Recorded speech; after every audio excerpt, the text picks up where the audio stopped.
El Fondo de Previsión Social del Colegio de Ingenieros de Venezuela presenta. A partir de este momento, todas las voces se unen en una sola señal.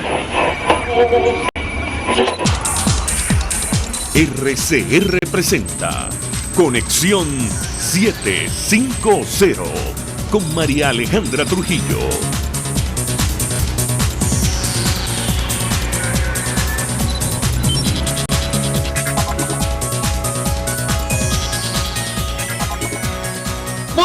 Amigos de Radio Caracas Radio, lo mejor este jueves 16 de abril del año 2020. Todo el equipo que trabaja para ustedes a partir de esta hora los saluda, variada y abundante información que compartir y analizar. Como es costumbre, la tarde de hoy, la crisis económica por el coronavirus podría provocar nuevas protestas en todo el mundo, según lo advirtió el Fondo Monetario Internacional.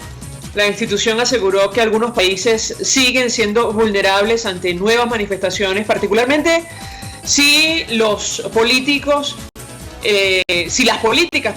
para mitigar la crisis por el COVID-19 son percibidas como insuficientes o injustas. Cualquier parecido con la realidad es pura coincidencia, esto lo decimos nosotros. Venezuela estaría entre los países que configuran el plan de emergencia humanitaria de la ONU junto a naciones como Siria, Sudán del Sur y Somalia, según lo aseguró el diputado Miguel Pizarro, comisionado de la Asamblea Nacional para la Organización de Naciones Unidas, en un encuentro digital con la prensa. Además, anunció la próxima llegada a nuestro país de un nuevo avión con cargamento de insumos médicos para combatir la pandemia. Varios datos. Estados Unidos publicó las licencias que permiten a Venezuela la compra de medicinas y alimentos en el marco de las sanciones. Además, la OPEP confirmó que la producción de petróleo en nuestro país cayó a 660.000 barriles diarios en el mes de marzo. El periodista Sergio Novelli, quien está en el exterior, denunció el allanamiento de su casa en Caracas por funcionarios de la DGCIN. Continúan estas prácticas al margen o contra los derechos humanos a pesar de la pandemia. Y falleció este jueves en la ciudad de Bogotá el ventríloco venezolano Carlos Donoso, luego de una dura batalla contra el cáncer. Nuestras condolencias a sus familiares, amigos. Esto es Conexión 750, comenzamos.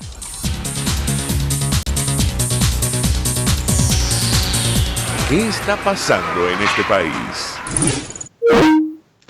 Y vamos a tratar de contactar con nuestro primer invitado.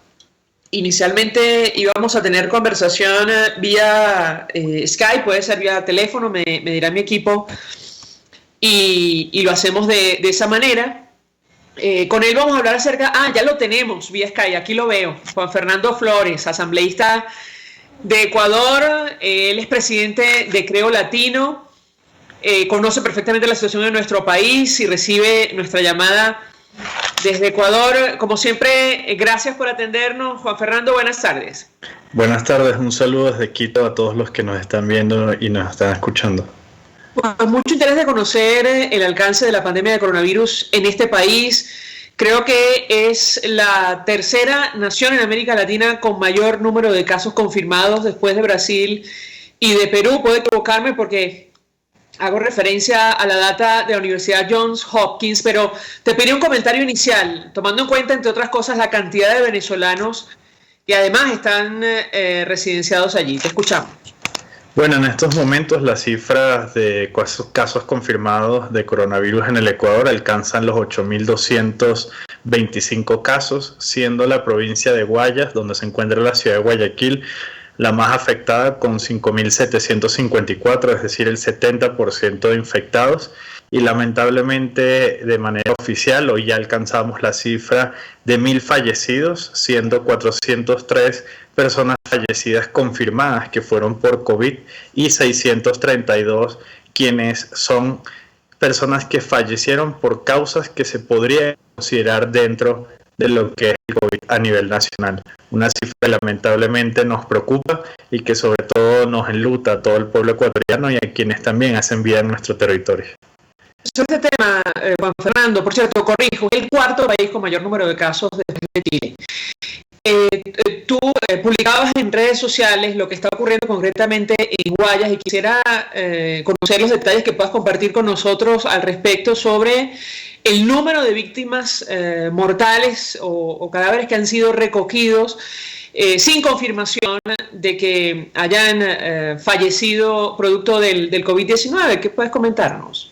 Bueno, el gobierno nacional, a través del ministro Jorge Batlle, informó que la fuerza de trabajo conjunta que se consolidó hace 10 días ha recogido solo en estos inicios de abril el total de 6.000 personas fallecidas en la en la provincia de Guayas. Esta es una provincia donde fuera de la pandemia se tenía una cifra mensual de aproximadamente 2.000 personas fallecidas, con lo cual estaríamos hablando que en 15 días tendríamos una sobrepoblación de 5.000 personas que lamentablemente han perdido la vida.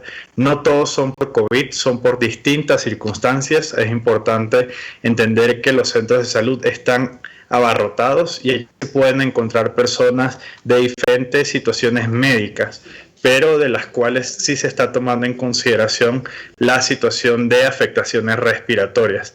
De esta manera, fuera de las cifras que se dan de manera oficial a través del informe, todos los días estaríamos hablando de que unas 5.000 personas habrían fallecido por demás a las cifras comunes que tiene la provincia del Guayas, y que ahora vendrá un trabajo de identificación para poder sincerar cuál es la realidad, no solo de la provincia en sí, sino del país. Estaríamos hablando de una cifra muy alta de fallecidos en comparación al número de infectados, con lo cual el gobierno espera aumentar la cantidad de muestras de manera excesiva durante estos días para poder aislar a los cercos epidemiológicos en varias partes de la ciudad. Ahora, Juan Fernando, en su momento el presidente Lenín Moreno pidió a las autoridades la máxima transparencia para conocer las verdaderas dimensiones de esta crisis sanitaria en Ecuador. ¿Es posible pensar que habrá confirmación en el caso concreto de estas más de 6.000 víctimas que se han identificado en Guayas, para descartar que se trate de, víctimas del COVID-19? ¿Qué puedes decirnos? Sí, se está haciendo un trabajo desde la Fuerza de Tarea Conjunta que justamente lleva a cabo el ministro Batlle.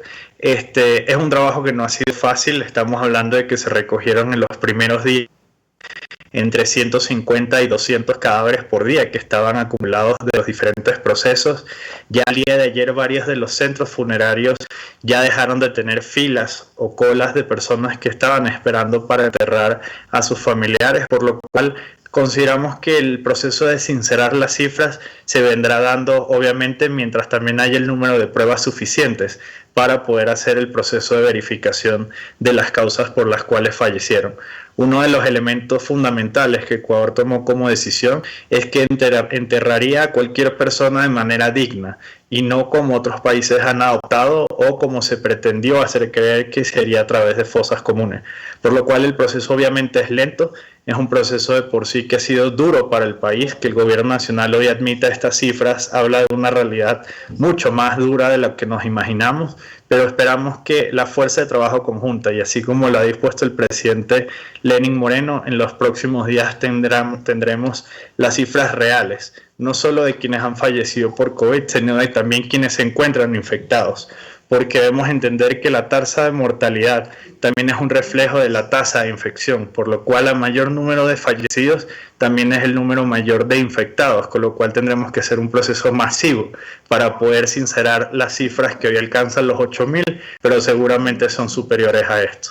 Varias inquietudes, Juan Fernando. En principio, ¿se conoce por qué ha ocurrido esta situación en Ecuador? Hemos seguido de cerca el avance de la enfermedad y varios países a estas alturas hacen balance para saber qué se ha hecho bien, qué no se ha hecho bien. En el caso de Ecuador, ¿por qué se han presentado estas situaciones en Guayaquil, en Guayas? ¿Qué puedes decirnos?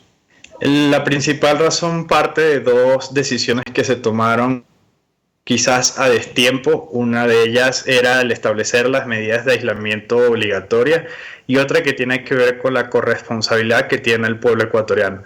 Lamentablemente, a pesar de las medidas que se tienen, hay gente que sigue saliendo a las calles y considera que la situación no es complicada o como se ve, se refleja en los medios y hoy reconoce el gobierno nacional. Hay una medida que se establece al día de hoy que los vehículos pueden circular, por ejemplo, nada más 2 números por placa por día, y hoy se reflejó en uno de los principales puentes de la ciudad de Guayaquil que 900 vehículos que no corresponden a la placa establecida para el día se encontraron circulando. Esto habla de que hay un proceso de falta de corresponsabilidad de los propios ciudadanos a quienes se les ha hecho el llamado a que se resguarden en sus casas, a que se queden allí, pero que también lamentablemente no han cumplido. Y el principal elemento es la falta de pruebas que tuvo el país y que todavía mantiene el país sin capacidad de poder conocer cuántas personas en estos momentos realmente se encuentran infectados. Nosotros esperamos que se pueda tener la mayor cantidad de pruebas para poder verificar la cantidad de personas que se tienen infectadas en el territorio ecuatoriano. Ahora, Juan Fernando, a propósito de la comparación con otros países, hay naciones como Alemania que, destacan por su actuación frente al COVID-19. Hay un gran número de casos, es el 5º país con mayor número de contagios, sin embargo, es una de las naciones con menor número de víctimas. Ellos, las autoridades alemanas, hablan del tema de las pruebas para determinar quiénes están contagiados o no, como una de las razones de, entre comillas, el éxito, ¿no? El menor número de fallecidos producto de esta nueva enfermedad. ¿Cuál es la situación con relación a este tema en Ecuador? Te escuchamos. En Ecuador hemos realizado hasta la fecha 27.800 muestras de una población de 17 millones de habitantes. La falta de capacidad de poder tomar una mayor cantidad de muestras es el reflejo de que los números que se tienen hoy, si bien dan una idea de lo que tenemos, no conocemos a ciencia cierta qué está ocurriendo. La provincia del Guayas es la provincia con mayor población de nuestro país, son 4 millones de habitantes los que tiene, y principalmente la ciudad de Guaya alcanza casi los 3 millones, por lo cual nada más tenemos hoy reflejados 5.700 infectados, más de 6.000 personas que han fallecido por diferentes razones, por lo cual la falta de poder identificar dónde están estos cercos epidemiológicos, dónde se encuentra la población más afectada, es hoy algo que nos está jugando a destiempo y que también perjudica de manera directa la salud de los ciudadanos. El alcalde Jorge Yunda, alcalde de la ciudad de Quito, que se envíen aviones a recoger una compra que tiene 1 millón de pruebas para poder ejercer no solo en la ciudad de Guayaquil, sino en la ciudad de Quito una mayor experticia y poder analizar dónde realmente se encuentran hoy los focos de infección y cuáles son las realidades que tenemos en el país.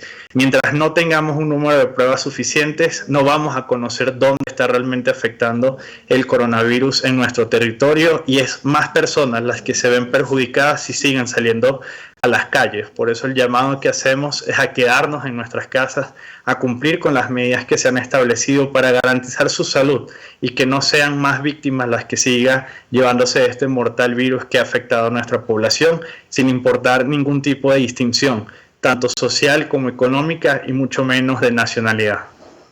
Con relación a la población de venezolanos que reside en Ecuador, ¿qué información puedes compartir con nosotros? Nos ha tocado relatar el regreso de muchos ciudadanos de nuestro país a través de la frontera, producto de esta crisis sanitaria y de la crisis económica que se ha desatado. ¿Qué puedes decirnos? En nuestro caso, Ecuador no ha evaluado hasta estos momentos la generación de un corredor humanitario que permita a los ciudadanos venezolanos retornar a su territorio, ni de vuelos humanitarios. Es importante aprovechar este espacio para denunciar a cualquier ciudadano que está hablando de un vuelo humanitario y mucho más está cobrando por ello. No existen esas posibilidades, por lo cual instamos a que no caigan en estafas o el abuso de otras personas que quieren aprovecharse. Y en el caso de los ciudadanos venezolanos, se está haciendo un proceso junto con la embajada y las organizaciones de venezolanos en el país para poder mapear no solo dónde se encuentra la comunidad, sino quiénes son los que se encuentran afectados. Hemos tenido el caso ya de algunos ciudadanos venezolanos que han fallecido, entre esos una doctora que se encontraba en primera línea de batalla, por lo cual hoy son todos los que estamos poniendo el hombro para poder salir adelante en estos momentos en el Ecuador, así como en otros países de la región, y esperamos que más pronto que tarde se pueda dar respuesta también a cada uno de los ciudadanos que hoy vive y hace vida en nuestro territorio. Finalmente te preguntaría, Juan Fernando, sobre el impacto económico y social. Comentábamos con los amigos oyentes que el Fondo Monetario Internacional prevé mayor número de protestas en todo el mundo por lo que está ocurriendo en medio de esta pandemia. ¿Cuál es la situación sobre este tema en Ecuador? Te escuchamos. Ecuador ya de por sí tenía un déficit producto de las protestas que se generaron en octubre del 2019, que nos dejaron un déficit de más de 3.200 millones de dólares. Hoy necesitamos casi 6.500 cubrir la crisis que por sí está afectando a nuestro país. Más de 400 millones de dólares se deja de producir a diario producto del aislamiento, del cual ya llevamos 34 días y que continuará por los próximos al menos 15 días en nuestro país. Se están evaluando en estos momentos en la Asamblea Nacional varias medidas económicas que sirvan no solo para paliar la situación, sino también para poder ayudar a las personas más necesitadas y a la clase media, que es la generadora de empleo en nuestro territorio.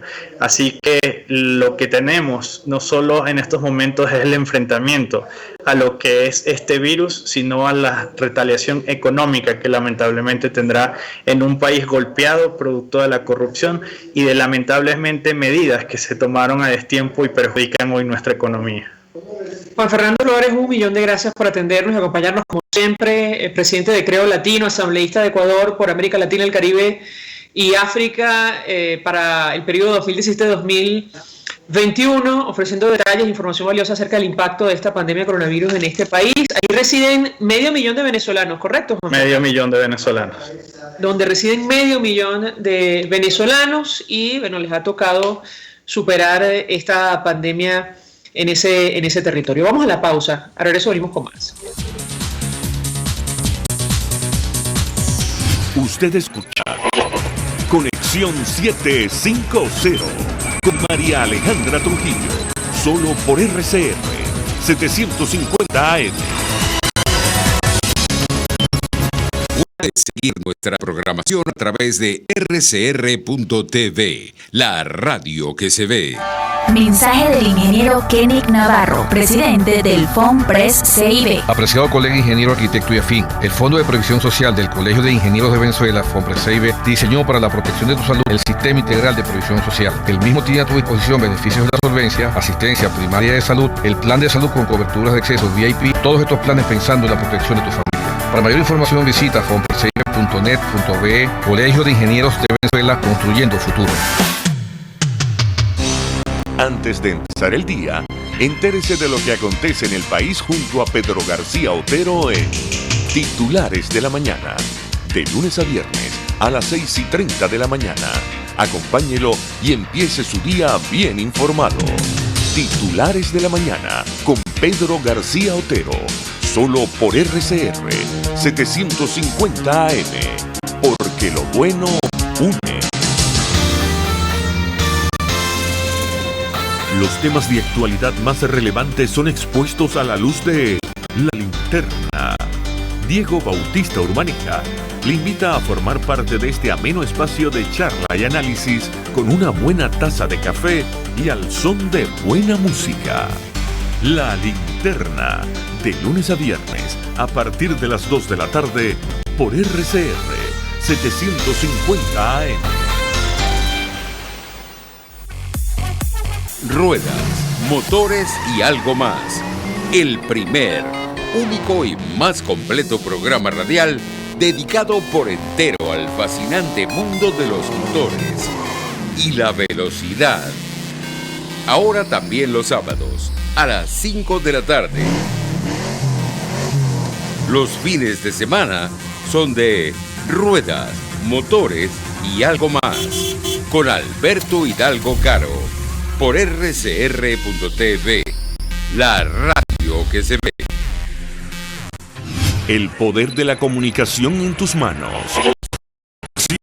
750 con María Alejandra Trujillo, solo por RCR 750 AM.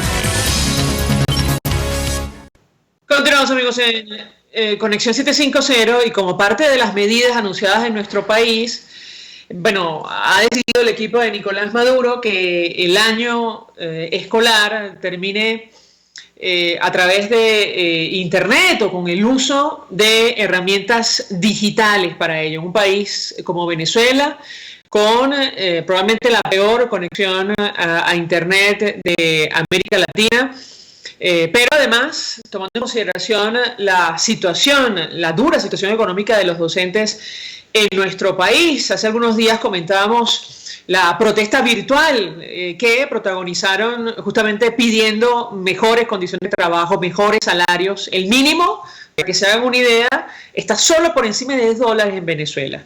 Eso es lo que ganan muchos docentes, quizás un poco más. Viva usted con $2 mensuales en nuestro país, en cualquier parte del mundo. Para hablar acerca de este tema de el año escolar y qué va a ocurrir, saludamos a Olga Ramos. Ella es profesora, forma parte de la Asociación Civil Asamblea de Educación. 1.000.000 de gracias por atendernos. Muy buenas tardes. Muy buenas tardes a ti, buenas tardes a todos. Pues mucho interés de conocer su opinión acerca de este tema. Es decir, ¿en qué condiciones, le preguntaría, van a terminar nuestros muchachos, los niños, adolescentes en Venezuela este año escolar, tomando en consideración las grandes limitaciones que hay, sobre todo en acceso a Internet? La escuchamos. Mira, lo primero que creo que hay que recalcar es que la cuarentena es una situación excepcional, imprevista, y es una situación muy incómoda porque rompe con todas las rutinas y costumbres. Por lo tanto, la dinámica de las casas necesita un tiempo de adaptación. Esto es importante, SECODAP lo ha recalcado mucho, REDNA también, y creo que no se le está prestando mucha atención ni desde las familias ni desde el Estado. Y eso es importante porque afecta específicamente, además de la calidad de vida cotidiana, afecta el proceso de aprendizaje. Dicho esto, lo otro que quiero recalcar es algo que tú mencionaste. Nosotros veníamos experimentando una emergencia humanitaria que tenía gravísimas implicaciones en salud, en alimentación, pero además que teníamos problemas en los servicios públicos como la luz, el agua, el transporte, que además afectaban el servicio educativo, además de las condiciones de infraestructura y lo que tú muy bien señalaste antes sobre las condiciones de vida del maestro. Entonces, esa es la realidad en la que entramos nosotros en esta contingencia. ¿Qué pasaba en el sistema educativo con respecto al aprendizaje? El sistema educativo venezolano, educación básica específicamente, no está preparado ni tiene antecedentes generales para cambiar de repente y prácticamente automáticamente de educación presencial a una combinación de educación a distancia con educación en casa. Porque yo quiero aquí recalcar que el Ministerio no está trabajando educación en línea, como dice Nicolás cuando habla, está trabajando una combinación de formas de educación a distancia, pero además con educación en casa, que es una forma totalmente distinta de educación. Y las familias no están preparadas para eso.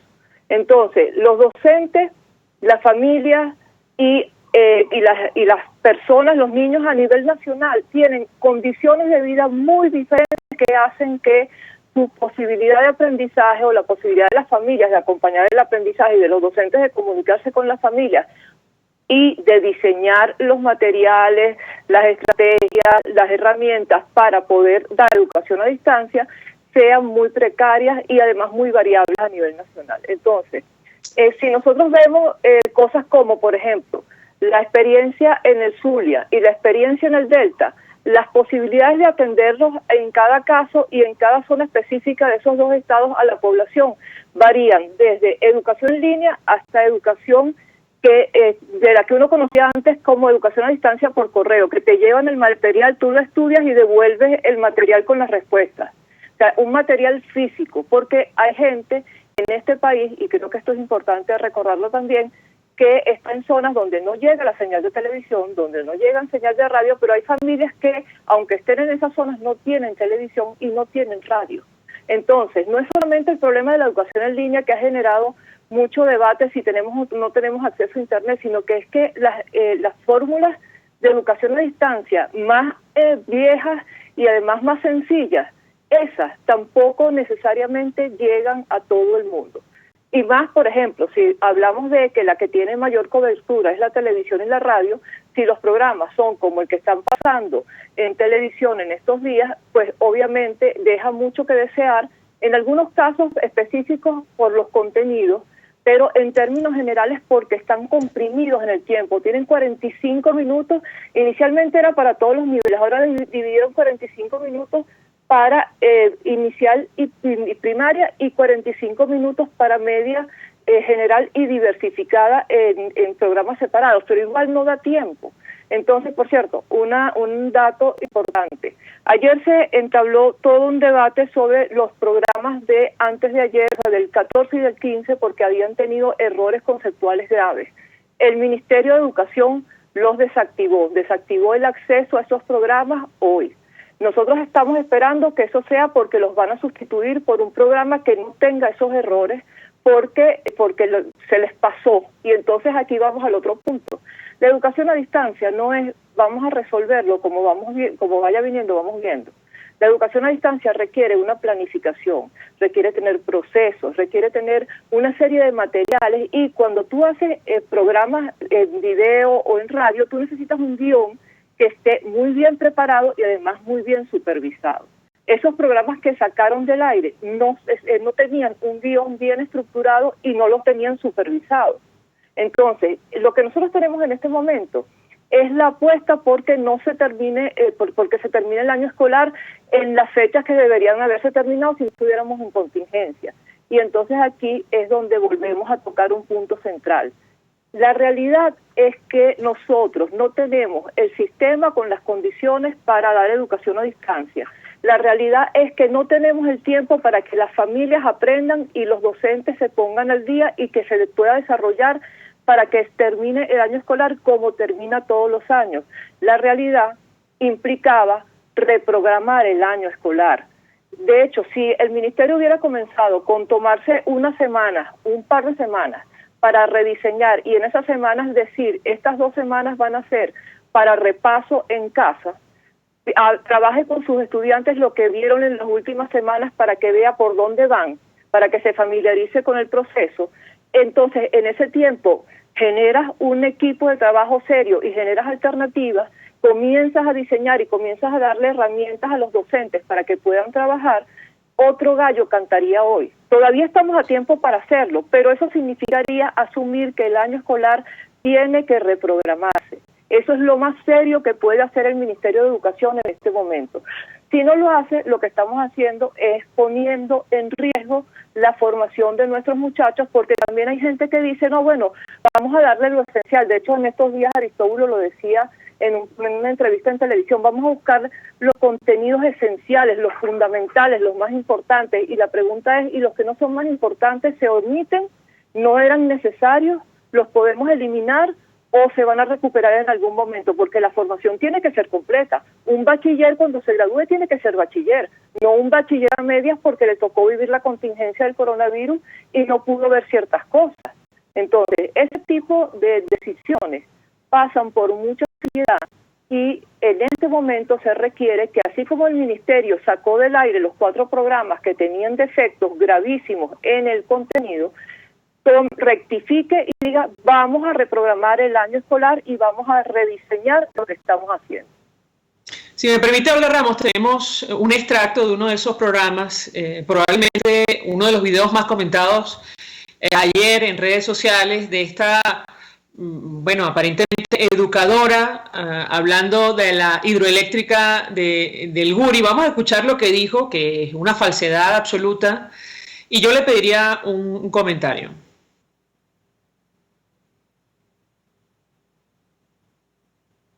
El proceso del virenado ayuda a eliminar aquellas bacterias o aquellos microorganismos que puedan perjudicar nuestro cuerpo. ¿Sabían ustedes que en Venezuela existe una central hidroeléctrica que es la que surte de agua a todo el país? Yo sé que ustedes la conocen porque muchos la hemos escuchado por allí nombrar. De hecho, es una de las que actualmente es la que tenemos con ese nombre tan maravilloso que lleva, que es la Central Hidroeléctrica Simón Bolívar, los famosos Guri. El Guri es la central hidroeléctrica que surte de agua a todo nuestro país. Y cuando llega a nuestros hogares es cuando comienza el proceso de nosotros poderla recuperar, de poderla potabilizar. ¿Cómo pudieran ustedes trabajar este tema?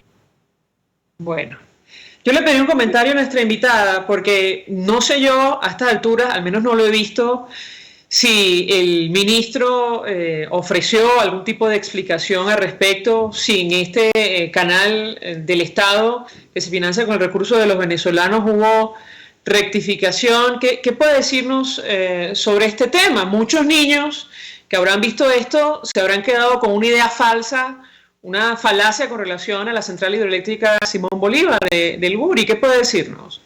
Mira, tengo dos comentarios al respecto. El primero es que ese es uno de los programas que sacaron de la línea del canal de YouTube. El punto está en que ya fue visto, y aunque ahora no se pueda reproducir en YouTube, ya el daño que inicial fue hecho, pero además debería hacerse una rectificación pública por el canal del Estado con el Ministerio diciendo: esto fue un error y este es el programa sustituto.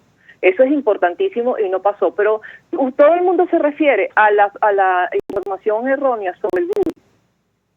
Pero hay una parte que la gente omite y que creo que es importante. La docente al final dice que el proceso de potabilización del agua comienza cuando llega el agua a la casa. Nosotros tenemos un servicio de agua potable.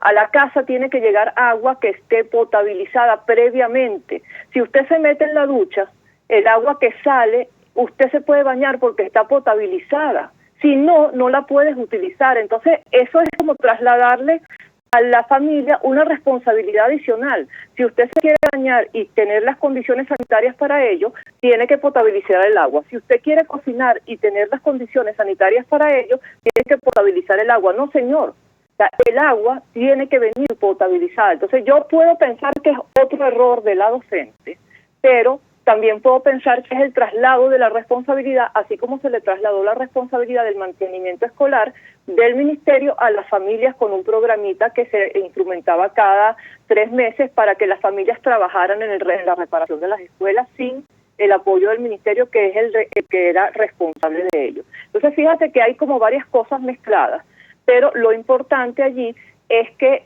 se entienda que ese programa llega a más gente de la que uno quisiera que llegara con esa calidad, pero esa no es el único problema. Ellos sacaron del aire los 4, los 2 de la mañana y los 2 de la tarde de ayer y de anteayer, pero el problema fundamental es que todos los programas tienen una deficiencia en el guión. Si ustedes ven la primera parte del programa de hoy, por ejemplo, donde estaba la docente de educación inicial tratando de explicar 500 cosas a la vez, no tenía tiempo para poder presentar a las familias cómo hacer para enseñar lo que ella necesitaba que los niños aprendieran, o lo que el sistema necesitaba que los niños aprendieran, porque el programa está diseñado de la misma manera como si tuviera público doble, la familia y el niño. Entonces la maestra le hablaba a las familias como si le estuviera hablando al niño, pero con contenido para la familia. Entonces el guión está pésimamente construido, no tiene una orientación lógica, pero además la compresión del tiempo por cada nivel es absolutamente inaceptable, porque a ningún maestro le da tiempo de desarrollar ningún contenido en 10 o 15 minutos. Si no, las clases no fueron de 45 minutos, señores. O sea, esto es una falla estructural en el diseño del programa. Ya la trataron de medio reparar poniéndolo de 45 minutos a 2 secciones de 45 minutos cada una, pero el problema está en que eso sigue siendo insuficiente. Y en bachillerato es peor porque cada materia tiene una lógica y una manera de enseñar diferente, y las están metiendo todas en el mismo paquete. Entonces, creo que hay muchísimas cosas que corregir, y si esto sigue así, el problema está en que después vamos a tener más deficiencias, no solamente lo que no se enseñó, sino lo que se enseñó mal. Y las familias van a quedar con el peso de la responsabilidad de no haber podido enseñar bien, porque quienes estaban en la obligación de facilitarles el proceso no lo hicieron, se lo enredaron mucho más. Y esto quiero hacer énfasis en quien tiene la obligación. El derecho a la educación es un derecho humano. Corresponde al Estado la obligación de garantizar educación de calidad para todos, sin ningún tipo de discriminación. Y aquí me refiero no solamente a si tienen necesidades especiales o no, sino también al que vive en zonas donde no hay televisión o donde no hay radio o donde no llega nada, sin ningún tipo de discriminación. Entonces, el Estado tiene que proveer de todos los recursos posibles y necesarios a las familias si pretenden que cada familia, una escuela, asuma la responsabilidad, la familia, de parte de la formación. O sea, porque eso es una modalidad de educación a distancia mezclada con educación en casa. Pero entonces la familia... Le pregunto a nuestra invitada antes de hacer la pausa previa, policía, ¿no cree usted que lo que hemos visto, estos videos, los anuncios, las decisiones en medio de esta pandemia de coronavirus, constituyen como el resumen de la política educativa de esta administración? Por sexto día consecutivo los docentes están participando en una actividad, en un paro online, así lo han denominado. De hecho, Griselda Sánchez, secretaria del reclamo del Sindicato Venezolano de Maestros del Distrito Capital, decía: por sexto día consecutivo los docentes protestan en las redes sociales reclamando un salario digno y justo. La respuesta de Maduro y Aristóbulo es ignorar completamente el reclamo justo de los educadores. Yo le pediría su comentario porque da la impresión que, efectivamente estos videos mal hechos, esta decisión de suspender definitivamente el año escolar y ordenar que termine vía digital, resume en general la poca importancia que le han dado a la educación durante esta administración. ¿Qué opina usted? Mira, en efecto, esta gestión que tiene ya 2 décadas menosprecia el conocimiento. Eso está clarísimo desde el principio. Para ellos el sistema educativo es solamente un espacio que les permita formación político-partidista y control político-partidista. Eso está claro, y de hecho en estos momentos una de las cosas que está llamando la atención fue algo que dijo Aristóbulo en estos días sobre la incorporación de ciertas organizaciones de base partidistas de ellos en la distribución de los alimentos y relacionados con el tema educativo. Pero además lo que hemos visto es el producto de un deterioro progresivo. La carrera docente, por ejemplo, comenzó a deteriorarse desde el día en que se promulgó el decreto 1011 la primera vez, y con eso se trató de suplantar la carrera que hacía que el docente, después de muchos años de formación y con mérito y acreditado, llegara a ser supervisor por un supervisor que fuera esencialmente afecto al gobierno. Entonces, desde ese momento se comenzaron a hacer muchísimas modificaciones que pasaron por cambiar la formación de base de la universitaria a misiones. Yo no sé si ustedes recuerdan, pero una de las primeras misiones de la misión Sucre fue la formación docente. Y en ese momento, la formación docente pasó a tener 3 años, de los cuales un porcentaje importante eran de formación política. Entonces, de allí en adelante se creó la micromisión Simón Rodríguez, que a mí siempre me parece un insulto a Simón Rodríguez, y se han hecho muchos experimentos en universidades oficialistas, pero el deterioro de la formación docente ha ido incrementando de manera paralela. El contrato docente se ha ido cada vez vulnerando más. Se pasó de una contratación docente a una contratación unitaria, y en la contratación unitaria lo que sucede es que se trata con igual condición de evaluación y de contratación a un docente que a un trabajador administrativo o que a un trabajador obrero. Y eso se hizo fundamentalmente porque el ministerio necesitaba tener más sindicatos que respaldaran su contrato que los que podían respaldarlo si se trataba solamente de los docentes, porque los gremios docentes en su mayoría siempre han sido críticos al gobierno. Los gremios docentes tienen años luchando por la dignificación de la carrera docente, y cuanto más luchan, más se hunde, porque las respuestas del ministerio son ignorar y empeorar las condiciones. Lo que está pasando hoy, un docente que no tiene condiciones de vida para poder alimentarse y para poder alimentar a su familia, pero además tiene que trabajar y corregir y ver cómo hace para comunicarse a distancia con sus estudiantes, es absolutamente inaceptable. Están haciendo mucho, yo los he visto durante varios días haciendo esa protesta, y con mucha razón la están haciendo, pero también he visto la absoluta omisión de Aristóbulo sobre lo que está sucediendo, como si él no hubiese nunca formado como docente, ni nunca hubiese ejercido como docente, ni nunca hubiese sido director de un gremio. Por cierto, él fue líder sindical, entonces él sabe cómo se hacen los reclamos gremiales, y él debería poder reconocer a sus colegas cuando están haciendo un reclamo. Entonces yo creo que esto, como tú bien dijiste cuando estabas elaborando la pregunta, responde lógicamente al menosprecio al conocimiento que tiene esta gestión, pero que además le conviene porque un pueblo inculto, cuanto menos sepa, pues menos tiene la posibilidad de desarrollar criterio para confrontar lo mal que se está haciendo. Y una de las cosas importantes que tendría que hacerse en este momento es enseñar la importancia de hacer las cosas bien y del respeto al otro. El respeto al otro es respetar la carrera docente, respetar a la familia, respetar al estudiante, y hacer las cosas bien significaría diseñar un buen programa en línea o un buen programa en línea acompañado de un programa de radio, de un programa de televisión y de materiales físicos con una buena distribución y buenos procesos que garantizaran que no quedara en el país ningún niño sin formarse. Pero yo te pregunto a ti, ¿qué pasa con todos esos niños que están fuera del sistema y que estaban fuera del sistema antes de que se produjera la contingencia? Para esos niños tampoco hay ninguna respuesta. Yo no quisiera terminar... Sí.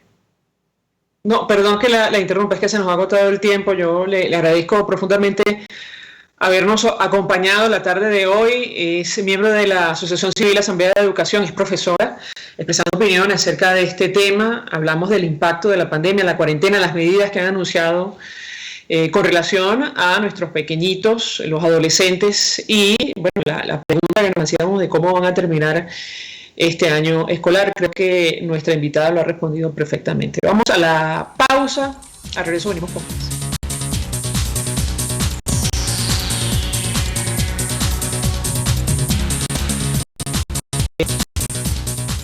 Estás en sintonía de Conexión 750, solo por RCR 750 AM.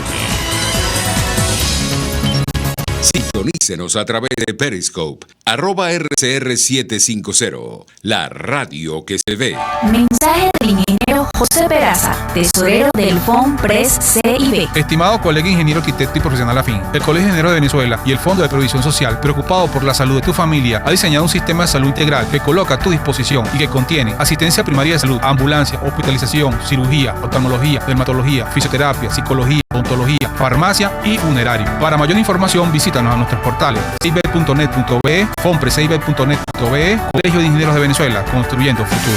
¿Te imaginas unos deliciosos y súper cremosos helados libres de azúcar, libres de lácteos, libres de huevos, libres de gluten, libres de culpas? Te lo tengo. Heladería Vegan Fruit lo hizo posible y aptos para todo tipo de personas.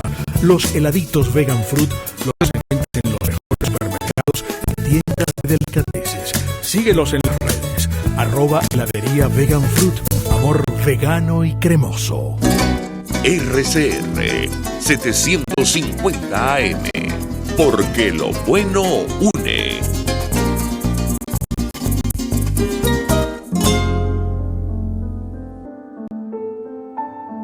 La Academia de Ciencias Físicas, Matemáticas y Naturales presenta El progreso tiene su ciencia. Hoy presentamos La plata del Nuevo Mundo, una mezcla de alquimia e innovación industrial. La plata, producida en el Nuevo Mundo entre los siglos XVI y XIX, fue clave para el crecimiento económico del Viejo Mundo. No obstante, en el proceso de refinación del mineral de plata se emplearon enormes cantidades de mercurio, un elemento altamente contaminante, cuyo destino fue un tema controversial hasta que el venezolano, Saúl Guerrero, usó la química para interpretar la historia colonial de la producción de la plata. Saúl Guerrero es doctor en química y a la vez doctor en historia. En su libro sobre la refinación de la plata en México, abordó la pregunta sobre el impacto ambiental de esta actividad a escala industrial en el Nuevo Mundo. El proceso de extracción utilizaba el mercurio en un doble rol. Por un lado, reducía el cloruro de plata a plata metálica y por otro lado, se amalgamaba con esta última. Algunos investigadores del siglo XX aseveraban que la mayor parte del mercurio se perdía en forma de emisiones gaseosas durante la separación de la plata de la amalgama. Sin embargo, Las más recientes medidas de mercurio en el ambiente no dan cuenta de más de 120.000 toneladas de mercurio que se consumieron durante 250 años. ¿Qué pasó con ese mercurio? El doctor Guerrero demostró que las prácticas y equipos utilizados durante la colonia minimizaban las pérdidas por volatización del mercurio, mientras que la química del proceso convertía la mayor parte del mercurio consumido en calomelano, un sólido insoluble que quedó encapsulado dentro de la gran masa de desechos minerales producto de refinación de la plata. Así, el uso del mercurio en la época colonial nunca conllevó a una contaminación tan grave como la que se observa hoy en día en la extracción de oro en la minería artesanal moderna. El progreso tiene su ciencia. La Academia de Ciencias Físicas, Matemáticas y Naturales presentó El progreso tiene su ciencia. RCR 750 AM, porque lo bueno une. María Alejandra Trujillo te acompaña en Conexión solo por RCR 750 AM. Claro y raspado. Continuamos, amigos, en Conexión 750 y estos días hemos compartido con ustedes que a pesar de la recomendación que hizo la petición, mejor dicho, el director general de la OMS en torno a la necesidad de respetar los derechos humanos en medio de la pandemia de coronavirus, sobre todo en los países que están aplicando la cuarentena. Bueno, Venezuela no ha escuchado en lo absoluto esta declaración, o al menos las autoridades han hecho caso omiso. Desde Provea llevan días denunciando lo que ha ocurrido en materia de derechos humanos. Nos acompaña a esta hora, me dice Rafael Luzcati, coordinador del programa venezolano de Educación y Acción. Siempre, gracias por atendernos. Muy buenas tardes. Buenas tardes, María Alejandra. Gracias por el contacto y saludos a tu audiencia hasta ahora. Antes de hablar de lo que está ocurriendo en general, le pediría detalles sobre esta liberación de medidas cautelares de presentación del doctor Luis Araya, un profesional de la medicina tan necesario en estos momentos de pandemia. ¿Qué puede decirnos? Lo escuchamos. Sí, bueno, lamentablemente confirma la tendencia de la persecución contra el personal médico y contra los periodistas que están intentando informar y decir cosas diferentes a la escueta e irreal versión oficial. Así que hay una imposición de un mensaje único por parte de las autoridades y aquí se está intentando invisibilizar las diferentes situaciones que están ocurriendo en nuestro país y, por supuesto, promover la autocensura, que las personas no expresen su descontento ni informaciones que contradigan a esa versión oficial. La versión oficial, ¿qué dice sobre este caso?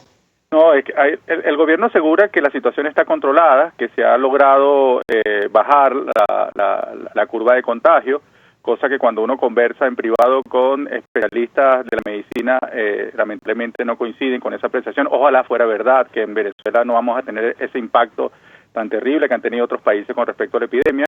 Y aquí más bien lo que estamos es transitando hacia la fase más preocupante de la transmisión del virus, que es la de transmisión comunitaria.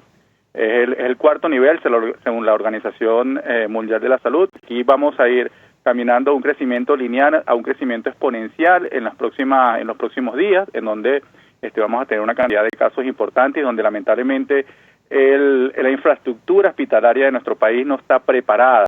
Según las proyecciones de los médicos con los que uno puede conversar, la totalidad de las camas que hay disponibles en los centros públicos hospitalarios se va a ver desbordada por la cantidad de personas que van a presentar síntomas graves de la enfermedad. Pero entonces, cuando hay médicos, cuando hay representantes de los medios de comunicación que están informando sobre esta situación, sobre que la situación no está tan controlada, no es normal, que hay diferentes situaciones que habría que abordar y que habría que atender de manera urgente, pues se intenta silenciar estas voces. Ahora, yo me refería al caso concreto del doctor Luis Araya. Nos llamó poderosamente la atención porque como ocurrió en otra oportunidad, aparentemente lo detienen por un mensaje de WhatsApp. ¿Esta información está confirmada? ¿Qué puede decirnos? Sí, está confirmada y de hecho ha sido sometido a un régimen de presentación en tribunales en la tarde de hoy. Él fue detenido por un dispositivo del FAES que ha sido la tendencia en los últimos días y le han colocado una medida cautelar de presentación y fíjense que se le está imputando el supuesto delito de instigación al odio, cosa que es lamentablemente un exabrupto y que se está convirtiendo en una normalidad en las diferentes privaciones de libertad de los últimos días. Claro, se lo pregunto porque entendemos que se trata de un comentario privado, pero ya esto se ha vuelto de uso común para las autoridades y para los cuerpos de seguridad, lo cual nos llama poderosamente la atención. No sé si existe antecedente en otra parte del mundo que esté ocurriendo situaciones similares. ¿Qué puede decirnos? Sí, es un castigo ejemplar. Lo que se intenta es que los profesionales de la medicina, en primer lugar, los trabajadores del sistema público de salud, ni siquiera de manera privada a sus familiares, a sus contactos personales, comenten, den información de lo que está sucediendo al interno de esos recintos hospitalarios. Y por extensión también que los periodistas se autocensuren y que los medios de comunicación solamente digan y amplifiquen la versión oficial. Ahora, hablemos sobre lo que está ocurriendo en general. Comentábamos con los amigos oyentes la denuncia del periodista Sergio Novelli, quien está en el exterior en torno a este tema de las agresiones, persecución contra comunicadores en nuestro país. ¿Qué puede comentarnos? Sí, bueno, nosotros hemos hecho un balance recientemente y del primer mes bajo el estado de alarma, y tanto en los patrones de detenciones arbitrarias como el de ataque y hostigamiento, el principal perfil de las personas afectadas son trabajadores de los medios de comunicación de nuestro país. Aquí seguimos ante una situación en que se están continuando las actuaciones que registramos desde antes de la pandemia. En este sentido, no tenemos actuaciones fuera de lo común por parte del Ejecutivo Nacional. Lo único novedoso en estas circunstancias es la declaratoria de cuarentena, pero el control de los territorios, el control de lo que se informa en esta situación y por supuesto de la visibilidad de las situaciones contradictorias en materia de derechos humanos están intentando ser neutralizadas con esta persecución. Ahora le pregunto a nuestro invitado, es decir, en el marco de esta pandemia, entiendo que Naciones Unidas sigue de cerca lo que ocurre en nuestro país, o al menos la alta comisionada hace algunos días pedía la liberación de los presos políticos en Venezuela, en distintas partes del mundo. Le pedí un comentario al respecto, porque lejos de ceder, las autoridades en Venezuela continúan con esta estrategia de persecución ahora contra comunicadores, médicos y la disidencia. ¿Qué puede decirnos al respecto? Sí, la verdad es que el único mecanismo de incidencia en las autoridades frente a las situaciones que se están presentando es la intermediación de las oficiales del alto comisionado que están presentes en Venezuela. Y es por eso que nosotros intentamos documentar y sistematizar la información para transmitírselas a ellas y que ellas entonces hagan las presiones necesarias frente a las autoridades para que algunas situaciones se resuelvan. Es por esto, por ejemplo, que en los sucesos del fin de semana, donde diferentes comunidades de La Guajira se movilizaron y fueron reprimidas por las autoridades y por funcionarios de la Guardia Nacional Bolivariana, y ellas realizaron la incidencia necesaria, fue que el día lunes se repartieron algunas bolsas de alimentos a las poblaciones que los venían necesitando. Sin embargo, por supuesto, nosotros les insistimos que tiene que ser una política estructurada de largo plazo, una respuesta humanitaria que incorpore a los diferentes actores para que sea sostenible en el tiempo, porque esas bolsas de comida se le van a acabar en los próximos días, y seguramente el padecimiento de fondo, que es la necesidad de tener acceso a los alimentos en las actuales circunstancias, va a seguir estando allí. Así que es el único mecanismo de incidencia interna que tenemos, además de los mecanismos internacionales de presión por parte de Naciones Unidas, de los diferentes relatorías y mecanismos de protección a los derechos humanos. Pero, ellas están en Caracas, también están en una situación de aislamiento y lamentablemente tienen muchas de las limitaciones que tenemos todos los venezolanos ahora, así que su incidencia sigue siendo, ahora mismo es limitada, no se pueden trasladar a los territorios como lo venían haciendo en las semanas anteriores a la epidemia, donde venían realizando visitas para conocer de cerca y documentar mejor la situación, pero tengo que decir que ahora mismo es nuestro mejor y nuestro único mecanismo de incidencia frente a las autoridades para que por lo menos algunas situaciones se alivien. Así que es importante tener en presente esta situación para poder documentar y transmitir la información. Los periodistas y las organizaciones de derechos humanos tenemos el contacto permanente con ellos, así que insistimos a la ciudadanía en que transmita las situaciones de las cuales son testigos y nosotros manejamos esa información con discreción, preservando el anonimato en el caso que sea necesario para poder hacer las presiones que podamos en estas circunstancias. Rafael Uzcategui, 1.000.000 de gracias por atendernos y acompañarnos como siempre, coordinador general de Provea, expresando opinión, análisis, compartiendo información acerca de la violación de derechos humanos en nuestro país en medio de la cuarentena, en medio de la pandemia de coronavirus. Vamos a la pausa, regreso, venimos con más.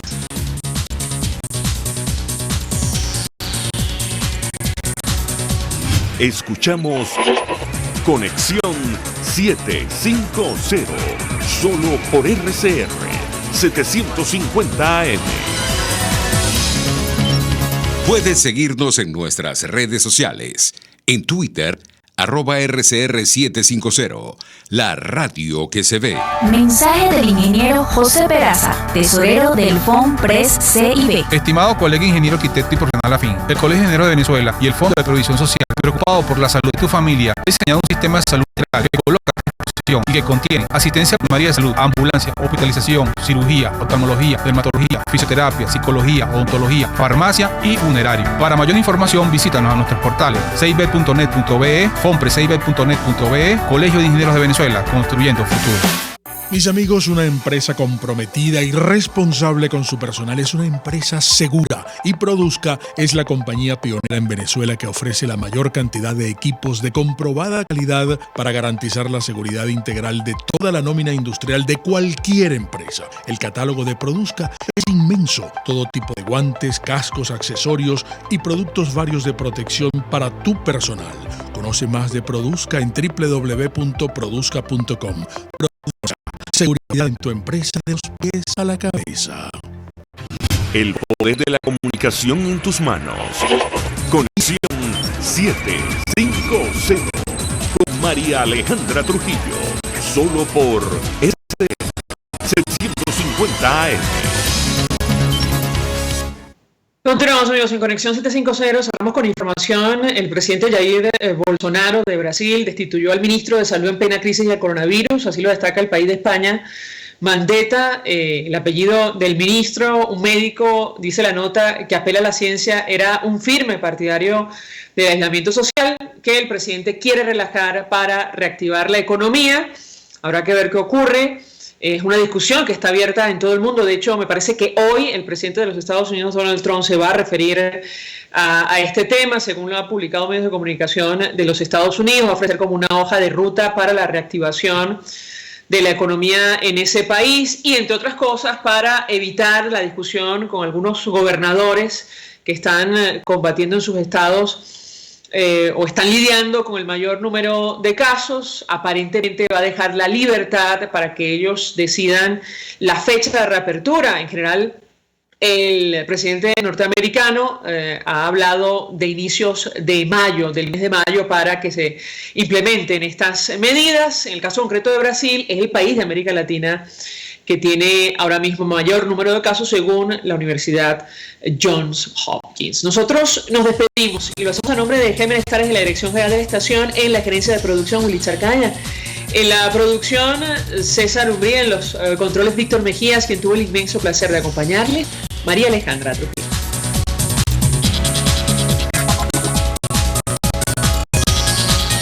El Fondo de Previsión Social del Colegio de Ingenieros de Venezuela presentó. RCR presentó Conexión 750 con María Alejandra Trujillo, solo por RCR 750 AM.